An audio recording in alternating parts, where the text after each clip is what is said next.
विवेकानंद के बारे में। तो स्वामी विवेकानंद का जो जन्म था वो 12 जनवरी 1863 में हुआ था, जिसको हम लोग नेशनल यूथ डे के डे उसमें भी सेलिब्रेट किए जाते हैं, क्योंकि वो अपने यहाँ के यूथ के लिए बहुत बड़ा एग्जाम्पल थे। क्योंकि उन्हें छोटे से ही बहुत ज़्यादा बड़ी स्टडीज़ की थी। उनके जो फादर थे वो भी, देखो सबसे पहले तो स्वामी विवेकानंद बहुत ज़्यादा, मैं से बोलूँ क्या? हाँ, स्वामी विवेकानंद बहुत रिच फैमिली से थे, तो उन्हें हमेशा से ही रिचनेस को देखा था, उन्हें कभी पुअर को नहीं देखा था। और वो बहुत ज़्यादा पढ़े लिखे थे, उनके जो पेरेंट्स थे वो भी बहुत ज़्यादा पढ़े लिखे थे, जिससे उनका एजुकेशनल बैकग्राउंड बहुत ज़्यादा अच्छा था।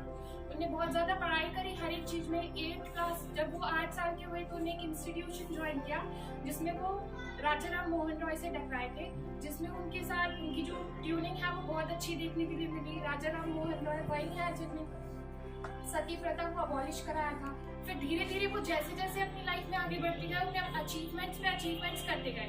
और महज 20 साल की जब वो उम्र में थे, उन्हें हर एक चीज पढ़ी थी। उन्हें कुरान भी पढ़ा था, हिंदुइज्म भी पढ़ा था, हर एक चीज पढ़ी थी।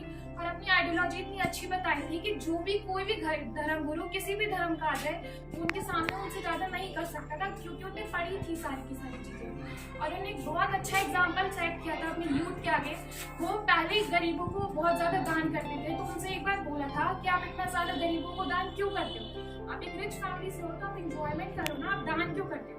तो उन्हें बोला कि ठीक है, अगर मैं किसी गरीब को दान कर रहा हूँ और उस दान से गांजा भी पी रहा है तो एटलीस्ट वो चोरी नहीं कर रहा, उससे सोसाइटी का फायदा हो रहा है।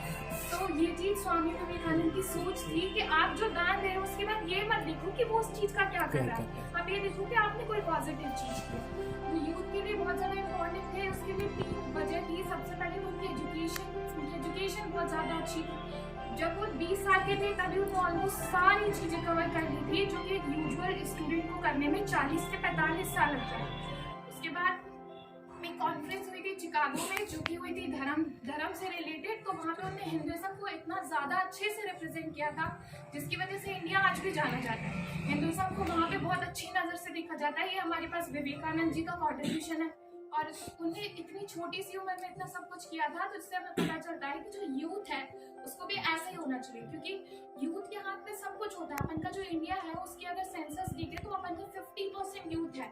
तो आपको यूथ अगर बहुत अच्छी डायरेक्शन में जाएगी तो अपन का कंट्री बहुत अच्छा हो जाएगा। अगर वो चोरी चकारी करेगी, दूसरी चीज करेगी, तो अपन का यूथ इतना अच्छा नहीं रह पाएगा। आफ्टर उनके पापा की डेथ के बाद उनके पास पैसे नहीं बचे, ठीक है, वो पुअर हो गए थे। तो वो फर्स्ट टाइम था जब उन्होंने उस पुअर को एक्सपीरियंस किया था, उस गरीबी को एक्सपीरियंस किया था। तो वो ये सोचे, उनके पास गरीबों के लिए सिंपैथी पहले भी थी, लेकिन जब उस चीज को उसने एक्सपीरियंस कर लिया था, फिर वो एक बहुत बड़ा रिवॉल्यूशनरी बन के आए थे। वहाँ पर उन्होंने अपन के हिंदुइज्म को भी वो किया, उन्होंने बहुत सारे एक्सपीरियंसेस भी शेयर किए।